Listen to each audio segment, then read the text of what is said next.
안녕하세요. 미쿠가제 영어 채널에 오신 여러분들을 모두 환영합니다. 오늘 영상에서 제가 사용할 단어들은 사라메코, 밀가루 반죽, 젖소, 은행, 땅콩입니다. 과연 무엇에 관한 표현들일까요? 눈치 빠르신 분들은 은행이라는 단어를 듣고 돈, 머니에 관한 표현임을 알아차리셨을 것 같습니다. 과연 이 단어들을 이용해서 어떤 관용구나 구동사들이 탄생하는지 알아보겠습니다. 우리가 너무 잘 아는 타이슨 형님이 어떻게 돈 자랑을 했는지 보시면서 오늘의 영상 빠르게 시작합니다. Number 4. Tyson's Bathtub. We all know that former heavyweight champ Mike Tyson had a blustery relationship with his ex, Robin Givens, which ended very badly. But prior to that, when Tyson was rolling in dough after knocking his foes into another world, things for a while might have been good for the couple. It's said in 1988 he spent around $2.3 million on a 24-karat gold bathtub and gave it to Givens as a Christmas gift. That's about $4.8 million in today's money. Tyson made many more extravagant purchases in those days, but it all came crumbling down. I took care of everybody else, he once said, but I never took care of myself. No, but prior to that, when Tyson was rolling in dough, 구독자님들이 여러분의 리즈 시절에 받았던 크리스마스 선물 중 뭐가 가장 기억에 남아있을까요? 이 영상은 이제껏 가장 비싸게 여겨졌던 크리스마스 선물들을 소개하면서 위대한 마이크 타이슨 형님의 예를 들며 그의 과거 사치스러운 생활과 그로 인한 후회를 표현하고 있습니다. Rolling in dough. 이 표현을 직역하면 밀가루 반죽을 굴리다 라고 해석됩니다. 따라서 돈을 굴린다는 것은 돈이 많다는 것을 비유적으로 표현한 것입니다. 돈이 많다 라고 해석되어지며 주로 부유한 상태를 나타내는 데 사용됩니다. 비슷한 의미의 다른 표현으로 Loaded. Filthy rich. Rolling it in. 등이 있습니다. We were rolling in dough, lived wherever we wanted, only pulled 2 or 3 scams a year. One day he's broke, next day he's rolling in dough. All of a sudden, he's rolling in dough and didn't come from his hand. Amazon's international e-commerce unit consistently operates at a loss. But as growth slows in North America, the company hopes that eventually India can be another cash cow.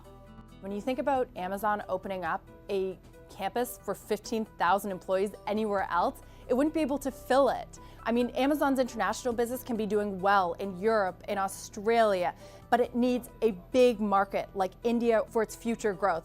Company hopes that eventually India can be another cash cow. 아마존이 북미 외 지역에서 성장하기 위해 인도 시장에 큰 기대를 걸고 있다는 점을 강조하고 있습니다. Cash cow. 잘 키워놓기만 하면 평생 우유를 생산하는 젖소에 대한 은유적 표현입니다. 발전할 가능성은 높지는 않지만 확실하게 돈벌이가 되는 상품이나 사업을 말합니다. 유식한 말로 수익 창출은 일반적으로는 돈줄이라고 하지요. 같은 의미의 다른 표현으로는 Golden goose. Money tree. 등이 있습니다. Look, I'm a businessman. And a barbershop ain't exactly a cash cow. And when the bank forecloses, I'm gonna buy your shop and turn it into a more viable cash cow. Yeah, I hear you, Brenda. But London is the cash cow for the business here. Our second goal, we want to encourage more colleges to embrace innovation, to try new ways of providing a great education without breaking the bank. A growing number of colleges across the country are testing some new approaches, so they're finding new ways, for example, to use online education to save time and money. Some are trying what you're doing right here in Syracuse, creating partnerships between high school and colleges so students can get an early jump on their degree, they can graduate faster. That means they're paying less in tuition. I want to see more schools and states get in the game so more students can get an education that costs less but still maintains high quality. And we know it can be done, it's just we got to get everybody doing it, not just a few schools or a few cities around the country. That's the second goal. To try new ways of providing a great education without breaking the bank. 미국의 한 고등학교에서 오바마 대통령이 대학 등록금을 더 저렴하게 만들고 교육 비용 상승 문제를 해결하고자 하는 노력에 관해 이야기하고 있습니다. 물론 저의 최애 대통령인 오바마님 연설인 것도 있지만 구독자님들 머리 아프지 마시라고 쉬운 표현들로 이루어져 있어서 신경 써서 선택한 영상입니다. Break the bank. 은행을 털다. 아닙니다. 도박에서 한 사람이 크게 딴 나머지 은행이 보유하고 있는 것보다 더 큰 액수의 돈을 땄다는 의미에서 유래했답니다. 은행을 부술 정도로 쓸 수 있는 돈의 한도를 넘어 사용한다는 뜻이지요. 큰 돈이 들다, 거금을 쓰다, 비싸다 이렇게 해석될 수 있습니다. 그래서 not break the bank를 검색하면 휴가, 크리스마스 등의 상황에서 절약 팁들이 많이 나옵니다. 예문을 들어보자면 Avoid the breaking bank. 큰돈 나가는 걸 막자 라는 의미입니다. 그나저나 우리 조국은 학생들 앞에서 대통령이 교훈을 줄 수 있는 순간들이 올 수는 있을까요? 부럽습니다. Draw the eye, won't break the bank. The most important life-affirming event in a boy's life. So spare no expense, break the bank. So your father and I have decided to break the bank and send you to see a real psychiatrist. Wait, what?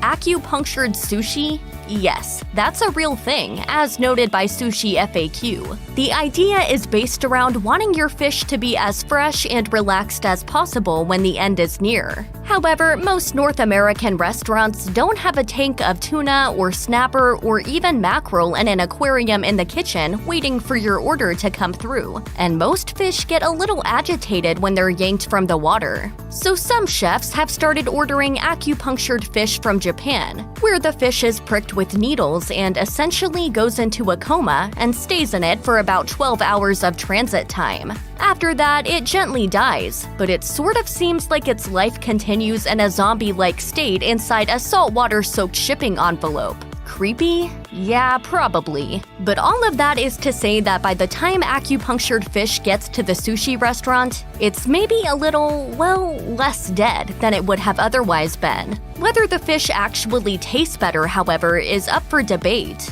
What's not up for much debate is the price tag, which is going to be high. You can expect to pay through the nose for any fish undergoing acupuncture the same way you would if you wanted needles stuck in your own body to relax. You can expect to pay through the nose for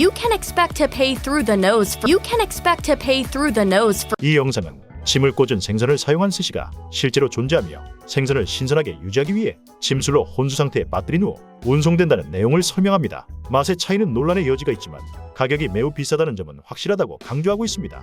Pay through the nose. 이 표현의 유래는 잔인한 이야기에서 출발합니다. 과거 유럽에서 세금을 내지 못하는 사람의 경우 코를 베어 경고를 준다고 하는 이야기에서 기원했다고 합니다. 하필이면 왜 코를 선택했는지 터무니없기도 하고 참으로 끔찍하네요. 코를 베일까봐 두려웠던 사람들은 울며 겨자먹기로 많은 세금을 내는 수밖에 없었겠지요.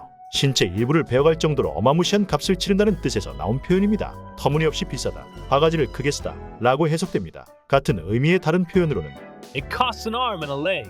It costs a fortune. It costs the earth. 등이 있습니다. This is why doctors pay through the nose for malpractice insurance. So, guilty people will pay through the nose to get their names cleared. Ta-da! In fact, they'll pay through the nose for it. There's a saying that tells us there is no such thing as easy money. And for sure, when you see some online ad telling you you can get rich quick with little effort, there will be a catch. The catch is that it's a lie. And no, you won't get rich quick from expending little effort and not using your brain. But there are plenty of ways you can wake up in the morning and not even get dressed, fire up the computer, and start earning cash.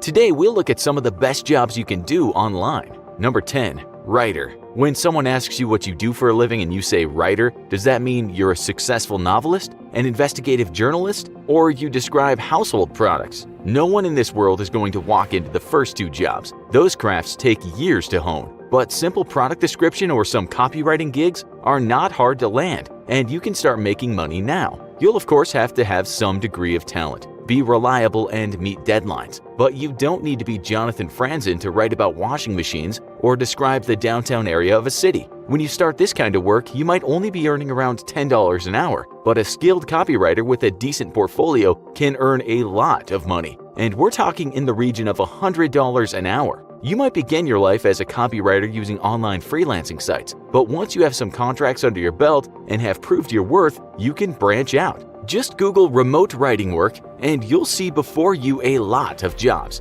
Don't be put off by firms paying terrible wages because when you pay peanuts, you'll inevitably get bad writers. If you're good at this, trust us, you'll get hired because when you pay peanuts, you'll inevitably get bad writers. Because when you pay peanuts, you'll inevitably get bad writers. 이 영상은 온라인에서 돈을 벌 수 있는 방법, 특히 작가나 카피라이터로 일하는 방법을 설명하고 있습니다.